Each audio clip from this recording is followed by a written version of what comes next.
Hello বন্ধুরা, recently railway group D exam start হয়েছে। বহু প্রতীক্ষিত বলা যায়, অনেক যুদ্ধের পর 2-3 দিন এক্সাম হয়ে গেল।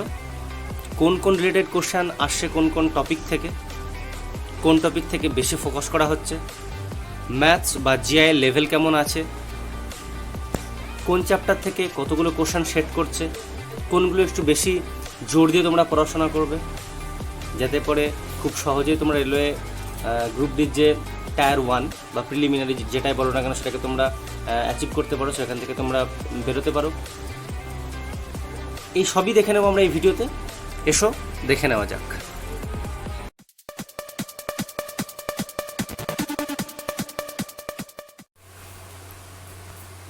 Hello friends, welcome to the YouTube channel Pathshala 24/7 education for all and online platform.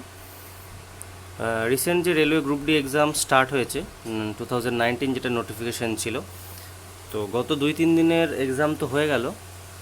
3টে করে শিফটে এক্সাম হচ্ছে, তোমরা সকলেই জানো। তো আমার এই রিলেটেড ভিডিও নিয়ে আসার একটাই কারণ কি, ট্রেন্ডিং টপিক তো বলা যায় না, তবে কোন কোন এরিয়াগুলো পার্টের থেকে হয়তো কোশ্চেন হচ্ছে সেগুলো একটু গাইড দেওয়ার জন্য আমার এই ভিডিওটা নিয়ে আসা। তো এই ভিডিওতে আমি জেনারেল অ্যাওয়ারনেসের ওপরে কিছু কোশ্চেন যেগুলো কালেকশন করতে পেরেছি সেগুলো নিয়ে আলোচনা করবো। আর ম্যাথস পোর্শনে বা জিআই পোর্শনে কোন কোন পার্ট থেকে কোশ্চেন আসছে, কতগুলো করে কোশ্চেন আসছে, সেগুলো আলোচনা করব। তো ভিডিওটা প্রথম থেকে শেষ পর্যন্ত উইদাউট স্কিপ করে তোমরা দেখো। আশা করি তোমাদের যারা গ্রুপ ডি এক্সামে অ্যাপিয়ার করবে তাদের জন্য একটুখানি হেল্প হবে। তো জেনারেল অ্যাওয়ারনেসে গত 2-3 দিনে, মানে মোস্ট প্রবাবলি এটা ছিল 17-18, এই দুদিনে যে কোশ্চেন ছিল, তাতে যে কোশ্চেনগুলো আমি কালেকশন করতে পেরেছি সেগুলো যদি দেখে নিই, দেখো এখানে বলেছে যে article 51 is related to which part of Indian constitution, মানে ইন্ডিয়ান কনস্টিটিউশনে আর্টিকেল 51 কোন রিলেটেড। তো এটা পার্ট 4A-তে রয়েছে, যেটা ফান্ডামেন্টাল ডিউটিস রিলেটেড। এবার ফান্ডামেন্টাল ডিউটিস নিয়ে কোশ্চেন হলো। তো ফান্ডামেন্টাল ডিউটিস তো প্রথমে ছিল না, এটাকে আমরা কবে অ্যাড করলাম আমাদের কনস্টিটিউশনে। ফান্ডামেন্টাল ডিউটিসের সঙ্গে তোমরা তাহলে ফান্ডামেন্টাল রাইটসটাকেও দেখে নেবে, বা ফান্ডামেন্টাল রাইটস আমরা কোন দেশ থেকে বড় করেছিলাম, এই সমস্ত বিষয়গুলো তাহলে ওখান থেকে তোমরা দেখে নিও। নাম্বার 2 দেখো, আর্টিকেল 279A। আর্টিকেল 279A কোন রিলেটেড না, জিএসটি রিলেটেড। তো এখান থেকে তোমরা একটা কোশ্চেন তোমরা দেখে নেবে কি, জিএসটি দিবস তাহলে আমরা কবে পালন করি, বা জিএসটি কালেকশন কত হয়েছে লাস্ট ফিনান্সিয়াল ইয়ারে। তো জিএসটি রিলেটেড বিষয়গুলো, বা কবে থেকে জিএসটি চালু হলো সেটাকে জিএসটি দিবস হিসেবে পালন করি, যেগুলো তোমরা একটু দেখে নেবে। 2022 পদ্মশ্রী অ্যাওয়ার্ডস রিলেটেড কিছু কোশ্চেন ছিল, হয়তো কোনো একটা অ্যাথলিটের নাম বলে দিয়েছিল, কোন খেলার সঙ্গে যুক্ত, বা নিচের মধ্যে কাকে 2022-এ পদ্মশ্রী দেওয়া হয়েছিল। তো পদ্মশ্রী 2022 রিলেটেড তোমরা যে পিডিএফটা রয়েছে বা যে লিস্টটা রয়েছে ভালো করে দেখে নিও। কনস্টিটিউশন আমাদের কনস্টিটিউশন কবে শুরু হয়েছিল না, 26/1950। মেজর ধ্যানচাঁদ অ্যাওয়ার্ড কাকে দেওয়া হয়েছে এবার, মানে অনেকগুলো নাম ছিল, নিচের মধ্যে কোনটা মেজর ধ্যানচাঁদ কাকে দেওয়া হয়েছিল। তার মধ্যে প্যারা অ্যাথলিট একজন ছিলেন মনীষ নারওয়াল, সঠিক অপশন ওটাই হবে। তারপর একটা কোশ্চেন ছিল ডিজিজ বাই কন্টামিনেটেড ওয়াটার, মানে দূষিত জল থেকে কোন রোগগুলো হয়। হয়তো অনেকগুলো রোগের নাম ছিল, বলে দিয়েছিল নিচের মধ্যে কোনটা দূষিত জল থেকে হয়, বা নিচের মধ্যে কোনটা দূষিত জল থেকে হয় না, এরকম রিলেটেড কিছু কোশ্চেন হবে। তো দূষিত জল থেকে কী কী রোগগুলো হয় তোমরা একটু দেখে নেবে, বা কোন রোগ কী বাহিত, যেটা বলি আমরা যে জলবাহিত কোনটা বা বায়ুবাহিত কোনটা, এগুলো একটু দেখে নেবে, ওই related question, biology related. Next দেখো নাম্বার 8। নাম্বার 7 বলেছে পিঙ্ক প্রোটেকশন প্রজেক্ট। তো পিঙ্ক প্রোটেকশন প্রজেক্ট কোন স্টেটের না, কেরালা। রেয়ার ডিজিজ ডে কবে পালন করা হয়, এগুলো হয়তো সঠিক অপশান আমি কালেকশন করতে পারিনি, শুধু টপিকগুলো নিয়ে একটু আলোচনা করছি। 2011 সেন্সাস রিলেটেড একটা কোশ্চেন ছিল যে বেঙ্গলি স্পিকিং পার্সেন্ট কত পার্সেন্ট, বা এরকম টাইপের একটা কোশ্চেন ছিল কি 8.6% গোটা ইন্ডিয়াতে কথা বলে কোন ভাষীর লোক, আর কি কোন ভাষাভাষীর লোক। অপশানটা 8%-এর কাছাকাছি কোনো একটা অপশান ছিল, তাহলে বাংলা হয়ে যাবে, মানে টোটাল ইন্ডিয়ায় 8.6% মানুষ বাংলায় কথা বলে, বিষয় হচ্ছে এটা। তারপর steel authority of India limited set up year ছিল 1973, ফলে এখানে পঞ্চবার্ষিকী পরিকল্পনা থেকে কোশ্চেন এসছে, পরে দেখতে পারবো হয়তো কয়েকটা। তো কোন পঞ্চবার্ষিকী পরিকল্পনায় কোন ইন্ডাস্ট্রিগুলো হয়েছিল, সেগুলো কোন নদীর তীরে, এগুলো ভালো করে দেখে নিও। যেমন বলে দিল যে ভিলাই লোহ ইস্পাত কারখানা কোন পঞ্চবার্ষিকী পরিকল্পনা হয়েছিল, কোন নদীর তীরে গড়ে উঠেছে, বা কোন শহরে কত সালে, এই related question. 2022 unemployment rank, India স্টেটগুলোর মধ্যে সবচেয়ে টপে রয়েছে হরিয়ানা, মানে আনএমপ্লয়মেন্ট রেটে সবচেয়ে পিছিয়ে রয়েছে আর কি, মানে এমপ্লয়মেন্টের হার সবচেয়ে বেশি কোথায় না, হরিয়ানাতে 2022-এ। নেক্সট দেখো নবরাজ উৎসব কোন জাতি পালন করে, এরকম টাইপের কিছু একটা কোশ্চেন ছিল। আই এম নট শিওর, কিন্তু নবরাজ উৎসব হিন্দু, জৈন, পার্সি, খ্রিস্টান এরকম দিয়েছিল, তো পার্সি হচ্ছে সঠিক উত্তর। সর্দার সরোবর ড্যাম কোন নদীর উপরে হাইড্রোইলেকট্রিক প্রজেক্ট? যে ড্যাম থেকে যখন কোশ্চেন স্টার্ট হতে শুরু করেছে, তো কোন ড্যাম কত সালে বানানো হয়েছিল বা তার আসল,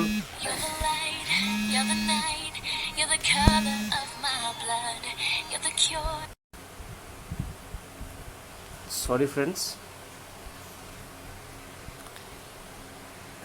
তারপর India rank in HDI, human development ইন্ডেক্সে ইন্ডিয়া র্যাঙ্ক কত 2022-এ? সেটা হয়ে যাবে 131।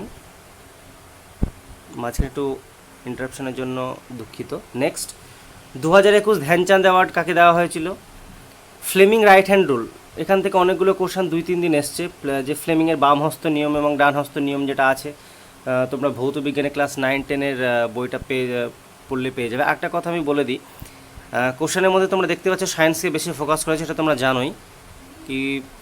তো সায়েন্সের কিন্তু একদম ডাইরেক্ট ওয়ান লাইনের কোশ্চেন কিন্তু আসছে না, সবই কনসেপচুয়াল স্টেটমেন্ট বেসড কোশ্চেন আসছে। এবং এই একটা কারণের জন্য সাধারণ স্টুডেন্টদের ক্ষেত্রে কিন্তু এই যে জেনারেল অ্যাওয়ারনেস পার্ট, এটাকে মডারেট থেকে টাফ মনে হয়েছে। তো তোমরা ক্লাস 9-10-এর যে ফিজিক্স বা কেমিস্ট্রি যে বইটা রয়েছে, মানে যেটা ফিজিক্যাল সায়েন্স একটা বই, সেটা খুব ভালো করে পড়ে যাও। যে রুলসগুলো রয়েছে সেগুলো তো পড়বে, বা যে নিয়ম টিয়মগুলো আমরা মুখস্থ করে যাই, এতদিন মুখস্থ করেছি হয়তো এক্সামের জন্য, তো সেগুলোর যে অ্যাপ্লাই রয়েছে সেটা ভালো করে পড়ে যাবে। মানে এখানে ফ্লেমিংয়ের বামহস্ত রুল নিয়ম আমরা দেখলাম, এরকম টাইপের যে কোশ্চেনগুলো রয়েছে। কিন্তু আমি বারবার বলে দিচ্ছি যে সায়েন্স কিন্তু কনসেপচুয়াল কোশ্চেন আসছে, স্টেটমেন্ট বেসড, খুব ভালো করে পড়ে যেতে হবে। বায়োলজি থেকে কোশ্চেন আসছে ডায়াগ্রাম বেসড, আবার কয়েকটা ডায়াগ্রাম বেসডের কোশ্চেন গত 2 দিন এসেছিলো। আমাদের যে বৃক্ষ থেকে নিচের দিকে মূত্রাশয় মূত্রথলির ছবি দিয়ে বলে দিয়েছিল নিচের মধ্যে কোনটা, কোন একটা অর্গানের নাম বলে দিয়েছিল, বা আমাদের ব্রেনের ছবি দেওয়ার পরে বলেছিল স্পাইনাল কর্ড কোনটাকে বলে। তো ডায়াগ্রাম বেসডও কোশ্চেন আসছে, মানে মোট কথা হচ্ছে সায়েন্স হচ্ছে কনসেপচুয়াল কোশ্চেন আসছে, ওয়ান লাইনার কিন্তু নয়। তোমরা ভালো করে ক্লাস 9-10-এর ফিজিক্স, কেমিস্ট্রি এবং বায়োলজি বই খুব ভালো করে পড়াশোনা পড়ে যাবে এই কয়দিনে, যেদিন সময় আছে, যার যবে এক্সাম আছে আর কি। কারেন্ট অ্যাফেয়ার্স থেকে কিন্তু 4-5টা কোশ্চেন আসছে প্রত্যেক দিন। তারপরে কোশ্চেন ছিল দেখো ফিজিক্সের, যে আমাদের যে সমুদ্রের জল সেটা কালার ব্লু হয় কিসের জন্য? Due to scattering. তারপর ইন্ডিয়ান মিউজিয়াম অ্যাক্ট কবে? না 1910। Unit of electricity kilowatt. ফিজিক্সের আরেকটা ব্যাপার এখানে আমি নোট করে রেখেছি, ফিজিক্সের লাইট যে চ্যাপ্টার আছে, লেন্স মিরার যে চ্যাপ্টার আছে, সেখান থেকে কিন্তু 2-3টে কোশ্চেন আসছে। তারপর পিরিয়ডিক টেবিল যেটা রয়েছে, মেন্ডেলিভ হোক বা ডোভারনিয়ার হোক, পিরিয়ডিক টেবিল থেকে কোশ্চেন সেট হচ্ছেই। তো ফিজিক্সের কতগুলো টপিক যদি আমি বলতে চাই, তো লাইট, ওখানে মিরার, লেন্স, এই সমস্ত টপিকগুলো তোমরা ভালো করে পড়ে যাবে। নেক্সট 73rd অ্যামেন্ডমেন্ট কি রিলেটেড ছিল আমাদের ইন্ডিয়ান কনস্টিটিউশনের? পঞ্চায়েতি রাজ। আর 74th হচ্ছে মিউনিসিপ্যাল কর্পোরেশন। কত সাল তোমরা সেগুলো দেখে নিও। তারপর ম্যাঙ্গো সাবার কোথায় হয়, যেটাকে আম্রবৃষ্টি বলি, কেরালাতে হয়। কোন সময় হয়? না অটাম সিজনে হয়। পিরিয়ডিক টেবিল থেকে গ্রুপ 16 রিলেটেড কোনো কোশ্চেন ছিল, 2-3টে কোশ্চেন কিন্তু আসছে, বা প্রত্যেকটা শিফটে তোমরা একটা কোশ্চেন পাবে অলমোস্ট। তারপরে কনভেক্স মিরার, যেটা আমি বললাম লেন্স বা মিরার থেকে, convex mirror focal lens related question আসছে। ভালো করে ওখান থেকে যে সমস্ত কি বলবো সূত্র বেসড যে বিষয়গুলো রয়েছে, তার যে ইমপ্লিমেন্টেশন, যে বাস্তবিক জীবনে যার প্রয়োগ, সেটা ভালো করে পড়বে। 5 ইয়ার প্ল্যানিং আমি আগেই বললাম, 5 ইয়ার প্ল্যানিং থেকে এখন নাম হয়ে গেছে নীতি আয়োগ। তো 5 ইয়ার প্ল্যানিং থেকে কিছু কোশ্চেন হচ্ছে, তো নীতি আয়োগটা তোমরা ভালো করে দেখে নেবে, কবে নীতি আয়োগ স্টার্ট হলো, এর মেম্বার চেয়ারম্যান কারা হয়। পঙ্কজ আদবানি কোন খেলার সঙ্গে যুক্ত? না বিলিয়ার্ডস, এই রিলেটেড একটা কোশ্চেন ছিল। 75th Santosh trophy football winner Kerala. Schedule language আমাদের কতগুলো রয়েছে? 8 শিডিউলে যেটা রয়েছে না 22টা হচ্ছে আমাদের সাংবিধানিক যে ভাষা, শিডিউল ল্যাঙ্গুয়েজ। রিসেন্ট কোন ভাষাগুলো যুক্ত হলো, বা লাস্ট কোন ভাষা যুক্ত হয়েছে, এগুলো একটু জেনে নেবে। পঞ্চায়েতি রাজ অ্যাবসেন্ট, কোন স্টেটে এখন অবধি আমাদের পঞ্চায়েতি রাজ নেই? সেটা হচ্ছে নাগাল্যান্ড ফ্রেন্ডস। পঞ্চায়েতি রাজ কবে প্রথম শুরু হলো, কোন স্টেটের কোন ডিস্ট্রিক্টে প্রথম, রাজস্থানের, সেগুলো জেনে নেবে। সায়েন্সে ম্যাগনেটিক ফিল্ড থেকে কোশ্চেন আসছে, মানে চৌম্বকীয় যে ক্ষেত্র আছে।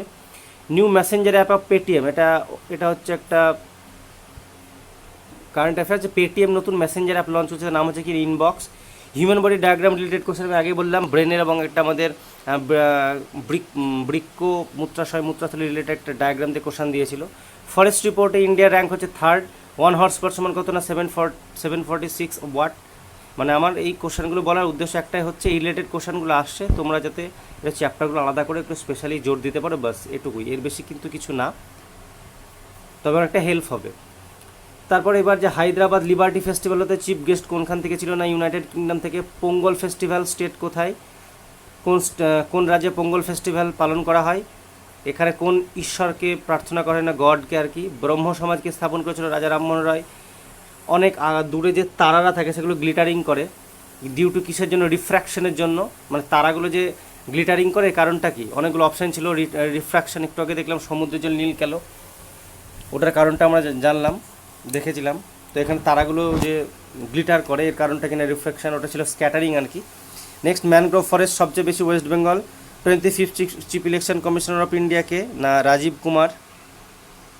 Next, poorest state, NITI Aayog 2022-এর এ অনুযায়ী তো বিহার। 36 ন্যাশনাল গেমস গুজরাটের কটা টাউনে হবে, 6টা টাউনে হবে। বন্ধন ব্যাংক সেট আপ হয়েছিল কবে, 2015। এর সিইওর নামটা জেনে নেবে।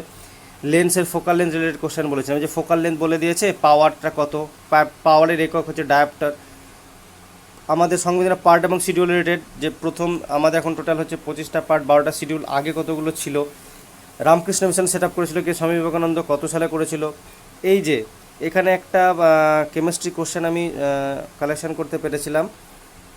দেখো, সোডিয়ামের সঙ্গে মানে এনের সঙ্গে H2 জলের বিক্রিয়া করলে কি হবে না, সোডিয়াম হাইড্রক্সাইড তার সঙ্গে হাইড্রোজেন, এরকম টাইপের কোশ্চেন কিন্তু আছে। মানে ক্রিয়া বিক্রিয়া রিলেটেড কোশ্চেন আসছে, মানে ক্ষারকের চ্যাপ্টার থেকে তোমরা কার সঙ্গে বিক্রিয়া করে কি হয়, বা তোমাকে বলে দিল যে সোডিয়ামের সঙ্গে হাইড্রোজেনকে বিক্রিয়া করিয়ে কোন গ্যাস ওখান থেকে নির্গত হবে, এরকম রিলেটেড কিছু কোশ্চেন ছিল। আর্টিকেল 243-তে কী আছে, পঞ্চায়েতি রাজ, পিএইচ ভ্যালু রিলেটেড কোশ্চেন পেয়েছি দু একটা। যে সাপোজ কোনো একটা তরলের নাম বলে দিলে যে পিএইচ ভ্যালু কত, বা নিচের এইগুলোর মধ্যে সবচেয়ে কম পিএইচ ভ্যালু কার, সবচেয়ে বেশি পিএইচ ভ্যালু কার। ইন্ডিয়ান অফিসিয়াল ল্যাঙ্গুয়েজ অ্যাক্ট কবে এসেছিলো, 1963-তে এসেছিলো। Unit of light hit energy, এরকম রিলেটেড কিছু কোশ্চেন ছিল। প্রথম রিপাবলিক ডে আমরা কবে পালন করি, 1950-তে। মার্জার অফ ব্যাঙ্ক থেকে এসেছিলো, কয়েক বছর আগে অনেকগুলো ব্যাঙ্ক একসঙ্গে মার্জার হয়ে গেলো, এখানে পিএনবি রিলেটেড কিছু কোশ্চেন ছিল, যে Punjab national bank, United bank of India, oriental bank of commerce এখন একসঙ্গে মার্জ হয়ে গেছে, এরকম রিলেটেড কিছু কোশ্চেন ছিল। তো কোন ব্যাঙ্কের সঙ্গে কোন ব্যাঙ্ক মার্জ হলো। এই যে ফ্লেমিং লেফট হ্যান্ড রুল, একটু আগে আমরা রাইট হ্যান্ড রুল পেয়েছিলাম, বাম হস্ত নিয়ম, ডান হস্ত নিয়ম, এখান থেকে কোশ্চেন আসছে। চিপকো মুভমেন্ট রিলেটেড কোশ্চেন ছিল। আর্টিকেল 74 রিলেটেড কোশ্চেন ছিল। তারপর এখানে হচ্ছে মিয়েন্ডার হচ্ছে কি, নদী বাঁক যেটাকে আমরা বলি, নদীর তার বহন কার্যে, নদী যেটা ক্ষয় বহন অবক্ষেপণ করে, তো অবক্ষেপণ যে কার্য, সেখানে মিয়েন্ডার তোমরা পাবে। তো বাকি হয়তো কোনো একটা বলে দিল যে অশ্বক্ষরাকৃতি হ্রদ কোথায় দেখা, কোন সময় হয়, বা পলল ব্যাজনী কোন সময় হয়, বা আয়াকৃতির উপত্যকা বা ভিয়াকৃতির উপত্যকা নদীর কোন ক্ষেত্রে হয়। এই জিওগ্রাফি রিলেটেড কোশ্চেন এটা একটা। তো বলতে গেলে পরে জিএসএ যে কোশ্চেন আসছে গত কয়েকদিনে, তাতে এটা টাফ থেকে মডারেট থেকে টাফই মনে হয়েছে।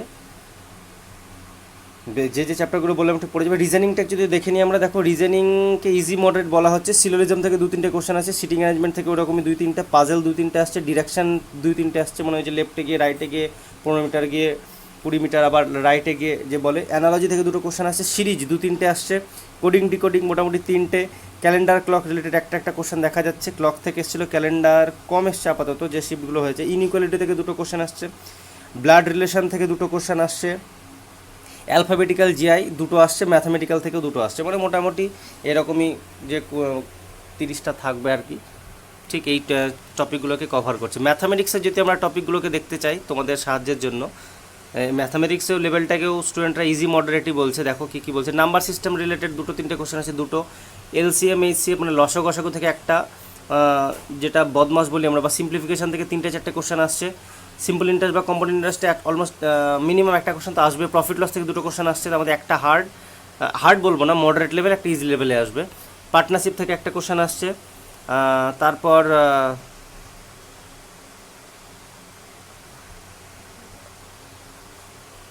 এখানে হচ্ছে জিওমেট্রি থেকে 2টো কোশ্চেন আসছে, অ্যালজেব্রা থেকে 1-2টো কোশ্চেন আসছে, মেনসুরেশন থেকে 2টো আসছে, ডেটা ইন্টারপ্রিটেশন 3টে, টাইম স্পিড ডিস্টেন্সে 2টো কোশ্চেন, তার মধ্যে একটা লেভেল মডারেট, একটা নর্মাল পাওয়া যাচ্ছে। রেশিও থেকে একটা কোশ্চেন আছে, ট্রিগোনোমেট্রি থেকে মোটামুটি 1-2টো কোশ্চেন আসছে। তাহলে এই হচ্ছে ফ্রেন্ডস মোটামুটি গত কয়েকদিন যে এক্সাম হলো তার একটা ওভারভিউ বলতে পারো। তো আশা করি তোমাদের একটুখানি হেল্প হবে। তোমরা যে আমি চ্যাপ্টারগুলোর কথা বললাম সেগুলো একটু স্পেশালি ফোকাস করে পড়ে যাও। আর সবথেকে বড় হচ্ছে মোরাল, তোমার যে বুস্ট সেটাকে তোমাকে ধরে রাখতে হবে। অত ঘাবড়ে যাওয়ার কোনো ব্যাপার নেই, তুমি যেমন প্রিপারেশন নিয়েছো পরীক্ষা হলে গিয়ে জাস্ট পারফর্ম করা, এটা এক্সাম, বাকি ঠান্ডা মাথায় পরীক্ষা দেবে। আরও যে সমস্ত এক্সামগুলো হচ্ছে, যেমন গতকাল এক্সাম ছিল 22 তারিখের, দেখি সেটার কোশ্চেন যদি আমি কিছু কালেকশন করেছি কয়েকটা শিফটের, আরও কয়েকটা শিফট, একটা শিফটের কোশ্চেন কালেকশন বাকি আছে, সেটা এলেও আমি একটা ভিডিও নিয়ে আসবো।